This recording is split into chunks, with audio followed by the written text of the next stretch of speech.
Welcome to Consciousness, the DSR Network podcast focusing on the artificial intelligence revolution, politics, and policy.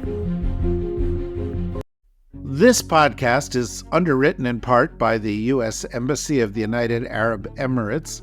Its editorial content is completely independent, and the views expressed are exclusively those of participating experts.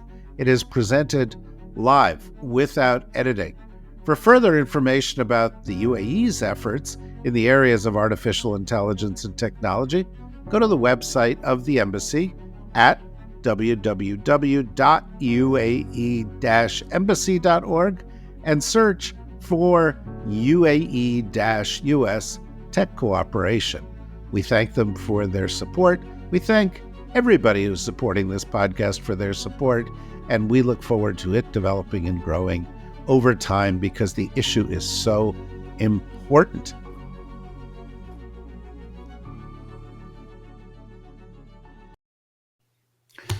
Hello and welcome to Consciousness. I am your host, David Rothkopf, and this week, as every week, we're going to have a conversation about AI and policy this week and what's going on. And we're really fortunate to have with us Daniel Castro, who's Vice President at ITIF, the Information Technology and Innovation Foundation, and is the Director of ITIF's Center for Data Innovation, as prolific writer on these subjects. How are you, Daniel? I'm doing great, David. It's good to be here with you today. Well, it's great to have you here with us. We periodically talk about how we're doing on AI policy in this country. You've been involved and following it closely through both the last administration and this administration. And I was wondering if we could start by characterizing, what do you think we're doing differently, if you think we're doing much differently? Because I'll just add that I think sometimes there's more continuity than people are aware of. For example, the Chips and Science Act had its origins in the first Trump administration, and it was picked up by the Biden administration.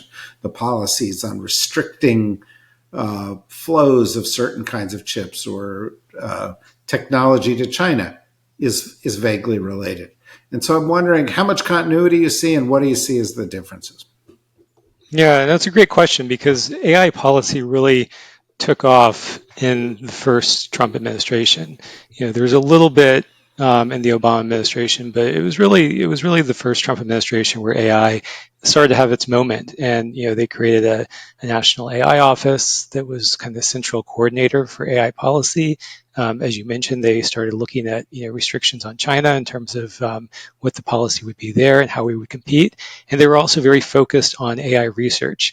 That was a real central focus of the federal CIO's office, was thinking about how do we actually make sure we're putting in the right amount of money so that we're making sure American universities and labs are leading in the development of this technology. I think what changed was in the Biden administration, the focus began to really be about how do we make sure the technology is safe and ethical and unbiased.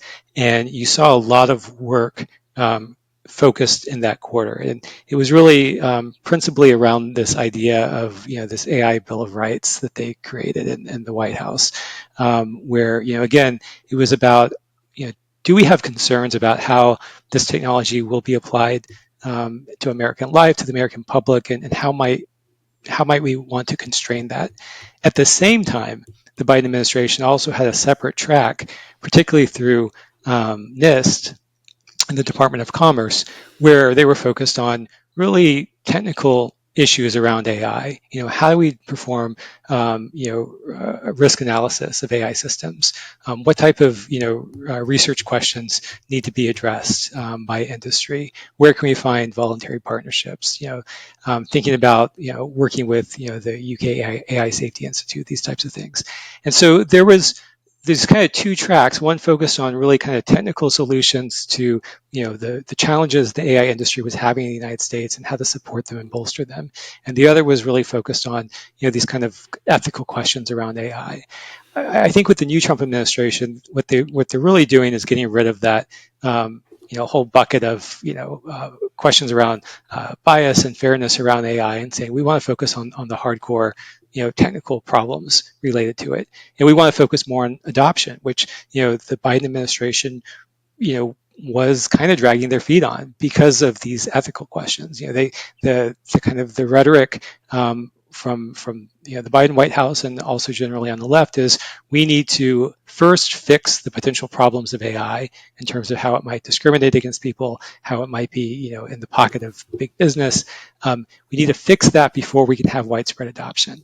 And I think what we saw with Vice President Vance's speech in Paris earlier this year around AI was, he said, let's stop the hand wringing. Let's move forward with adoption. And so, there is a shift in the mentality. Now, the question is, what does that mean in terms of the actual practice of the policy? What's actually going to change? And here's where, if we're still, I don't think we're quite at 100 days. We're almost there. Once we, maybe get to 200 days, we'll have a little bit more road to see what's actually been achieved. But there does seem to be a focus on, can we actually, build more and do more. So there was, the big Stargate announcement at the beginning of the year where, President Trump said we're going to be, building these new data centers in Texas, really trying to scale up. They're thinking about, how do we increase energy production? One of the few executive orders around AI the Trump administration didn't get rid of was the one that said, let's look at how to use, federal lands to potentially build data centers or, get the energy we need to run data centers. So that's moving forward. There was also a new executive order that was just announced around AI in education, where once again they said, let's figure out how are we going to use AI in K through 12 education. Let's figure out how do we teach teachers to make sure they have AI literacy so that they know how to use this to help students. And let's think about AI in the workforce, thinking about AI apprenticeships, for example, and how to do more of that.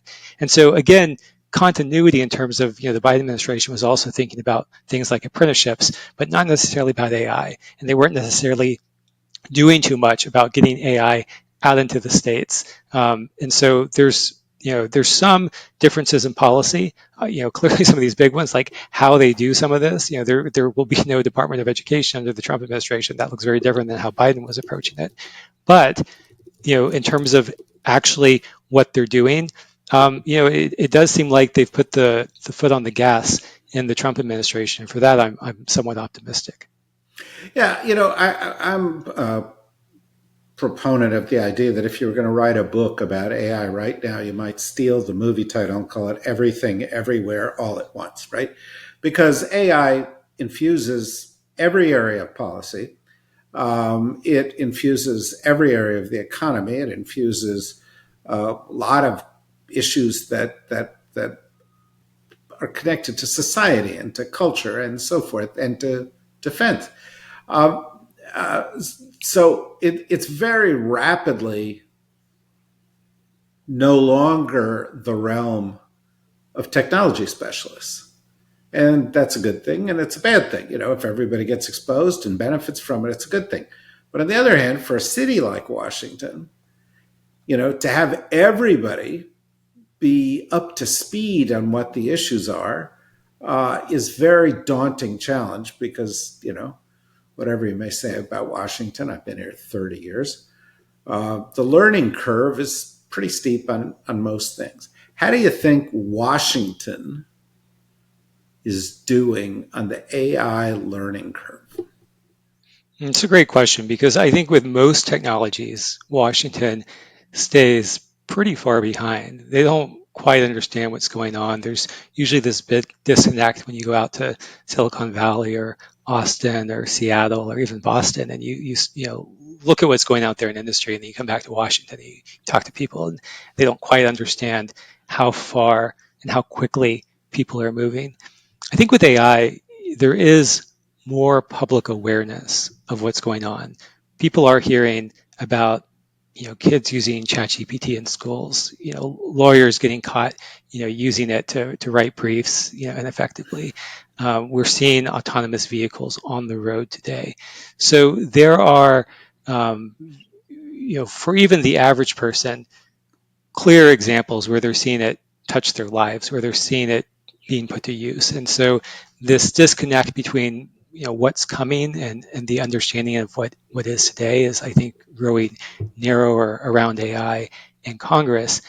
That said, there has been this question about, to your point, do you have AI specialists going into all these different sectors and telling people how to use AI?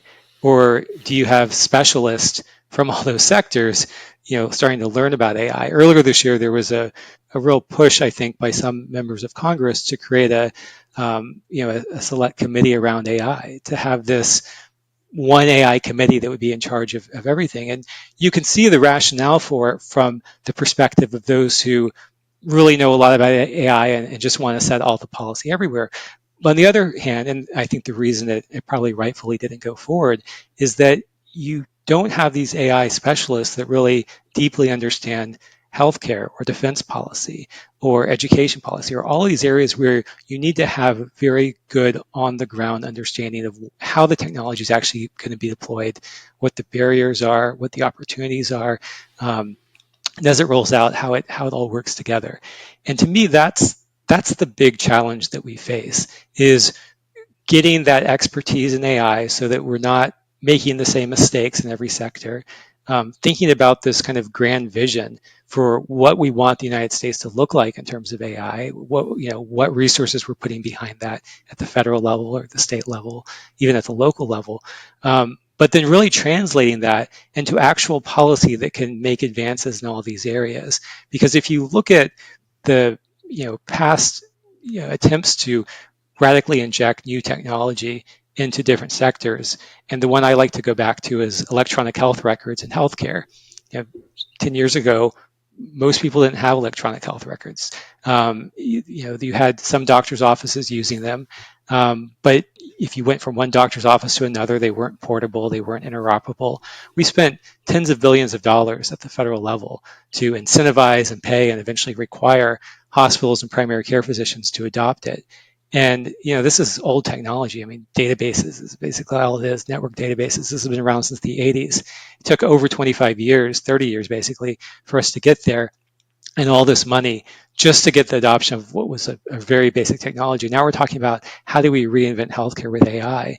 There's going to be so many challenges in moving forward in these areas, and we have to have tight integration, cooperation, coordination between the private sector and the public sector in all of these areas.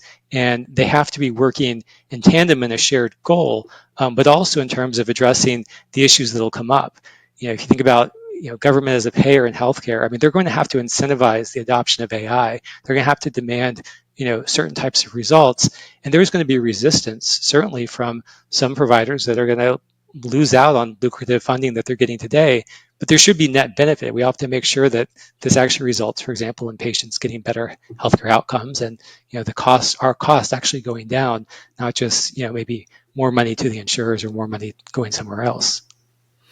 Yeah. By the way, just a parenthetical editorial comment. Having a committee on AI to me is like having a committee on the wheel or a committee on electricity. These things are used in all sorts of applications. And I would say, one area where the Trump administration, not without sort of, comic, missteps, is mentioned some things that make a lot of sense, right? I mean, you had the education secretary talk about needing A1 in all of our schools, and everybody laughed, but at least she was talking about the fact that you need AI in the schools. That was their intention. And then I think as recently as today or yesterday, the president was talking about the education department should make sure that everybody learns about AI. And then people are like, well, why are you blowing up the education department then? But setting aside the momentary context of this thing, the last time that I recall the country trying to gear up for this thing in an organized, orderly way. I don't personally recall it because I was a baby, but was in 1957, the International Geophysical Year. There was this whole thing. We were going to enter the space program. We had to change the way education worked in the United States, and people needed more math and more science. Now, a lot of the math and science people actually study these days is based on, sort of the industrial era needs of math and science, where some 1960, 70, 80 version of what science and math ought to be, and not on these new needs. And clearly, what you need is, you don't want to have an AI guy say this is how you run your hospital. You want to have a doctor and a hospital administrator saying this is how I should use AI, but they need to understand it.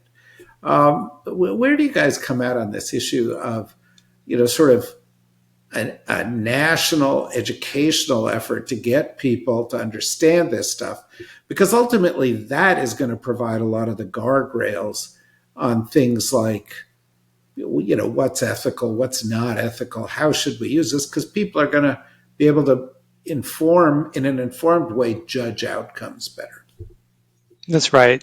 I think there's a huge need for us to radically expand the amount of computer science education in the United States. It's not that we want everyone to become a programmer. In fact, we're seeing one of the most effective uses of AI is to write code efficiently.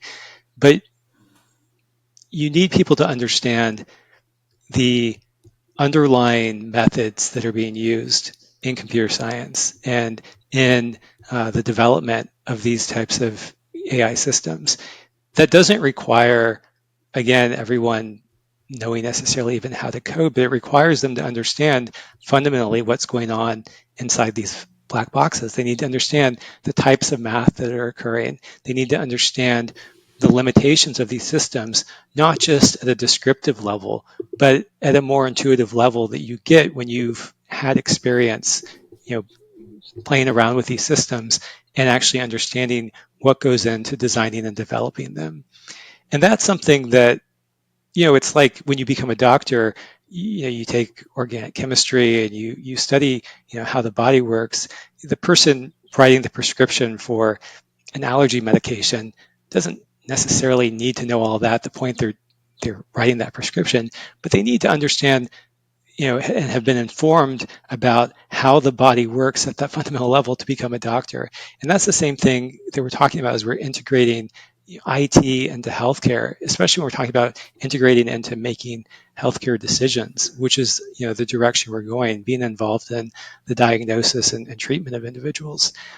I think there are huge opportunities in this space because of the fact that if you look at healthcare right now, there is so much that we treat where we don't understand. We don't understand the pathways for how certain drugs work.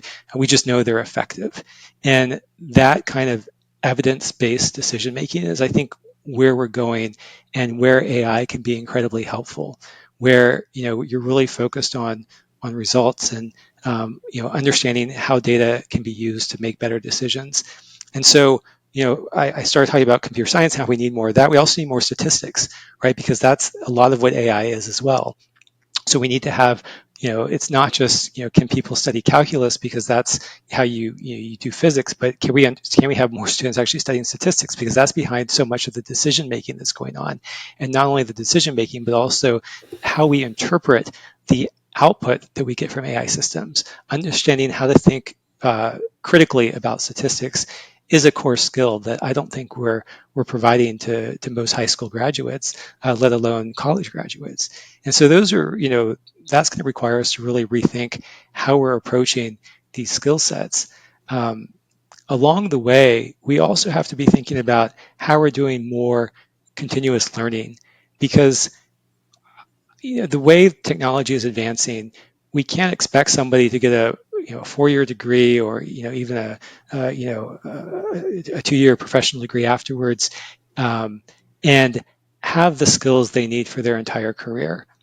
And we can't also expect many people to be able to go back and take off 2 or 4 years to get another degree later in life. So we need to figure out a way to actually allow more people to get that kind of continuous education throughout their career in a way that's affordable, and that what they learn is portable, the skill sets are portable, the credentials they get are portable from different jobs they may have. And that's going to take some rethinking that is going to involve something, again, kind of some fundamental reinvention of how we do higher ed in the United States. Yeah, I think that's a really good point because, in the past, the Industrial Revolution started in the late 18th century and, sort of hit parts of the world in the late 20th century. It took 140, 150 years for the U.S. to shift from being a primarily agricultural economy to being primarily an industrial economy. So if it took you 3 or 4 generations to educate people in what that was, it was fine. But now you've got change happening so rapidly that you can't wait through a cycle. As you say, people who are 70, 60, 50 need to understand how AI works in order to understand what to trust and what not to trust and what kind of tools to use. Doesn't mean they have to understand, how to build a large language model. In fact, my dad, as people who listen to this show know, was a scientist at Bell Labs who ran their department on how do people learn, that did some early work in this area. And he would regularly go out and pee on panels, and they would say, well, computers are coming, and therefore everybody needs to know math and science. And he would say, well, actually, I don't think you understand the role computers are going to play. Mm-hmm. Computers are going to do a lot of this work. You need to understand where it all fits, how we use it, how you check it, and there's a completely different set of skills. We're not even having that discussion. So I think your points are extremely well taken. I'd like to shift here a little bit. We've got a limited amount of time. One of the things that disturbs me about AI, and talk to your colleague Rob about this maybe a year ago in the show, is that there is so much hype and so much hyperventilation around AI, and so much of the discussion in 2 years ago, a year ago, was about the existential threat from AI, or that it was going to eliminate all jobs, and therefore it is evil and must be stopped. Or similarly hyperbolic approach, the U.S. must be the undisputed leader in AI, and we can't allow China to get there, and so we will stop them, as if we could. And so we sort of have to cut through all of that and get to more nuanced discussions. Let me talk about the China one for a second.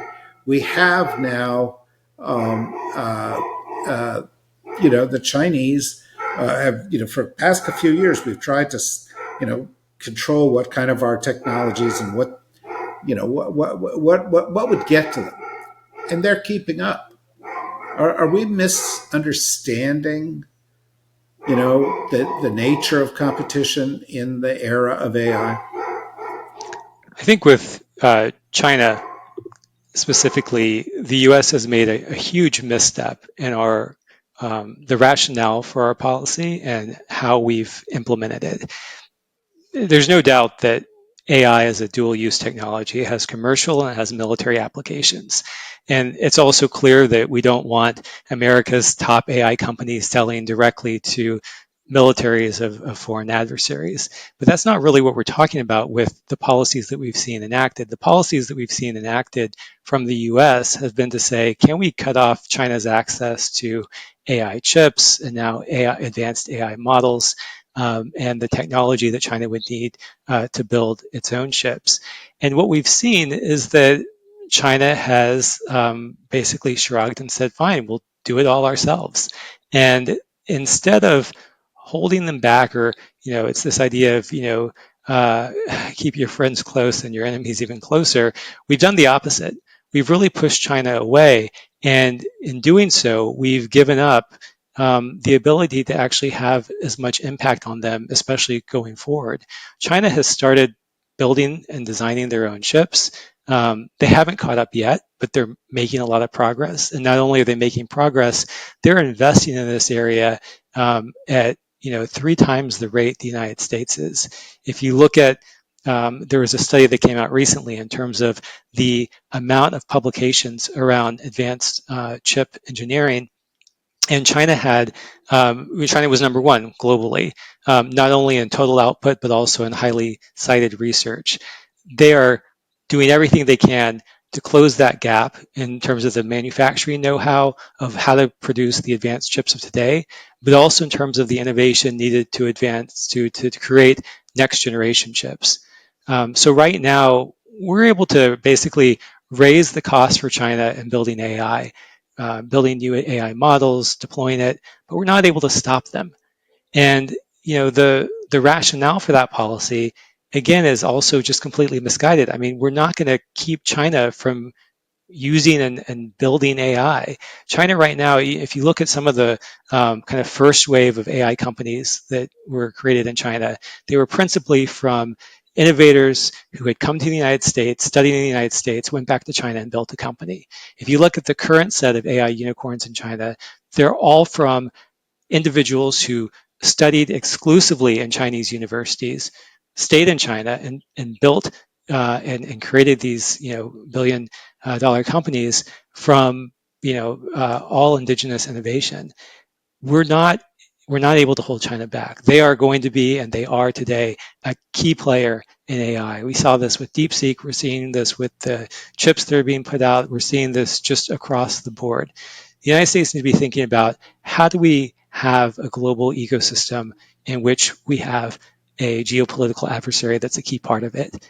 We can't cut them off. That policy is not working, and the sooner we recognize that and adjust, the better. Because what we're doing right now is we're just encouraging other countries to go out and buy Chinese chips because they're not sure if they should be buying US ones because we might cut them off. And China's saying, oh, we have an open ecosystem, we'll sell to anyone. And every dollar that is going now to Chinese chips and Chinese AI models are dollars that are not coming to the United States. They're not coming to US companies that can be invested in R&D to create that next generation. And so we've opened the door for a foreign competitor, and now we're pushing more money that way. And it's a huge, huge loss to US competitiveness. The policy makes no sense, and it's one that we have to adjust. Really, really important point. All of your points are good points. And I'm sitting here going, but I got 10 more questions and we're running out of time. So we've run out of time. So my last question is, can I invite you back and can we continue the conversation? Always happy to talk, David. Thank you very much. It was great conversation. And thank you everybody for listening. We'll be back next week with more of this. And I also encourage you to listen to our other AI podcast, which is on AI, energy, and climate, because on Monday, we will have the CEO of NVIDIA on that podcast, talking to David Sandalo, Jensen Huang. So join us for that. Join us on all our other podcasts, and join us right here at Silicon Consciousness again next week. Until then, thanks. Thank you, Daniel, and bye-bye.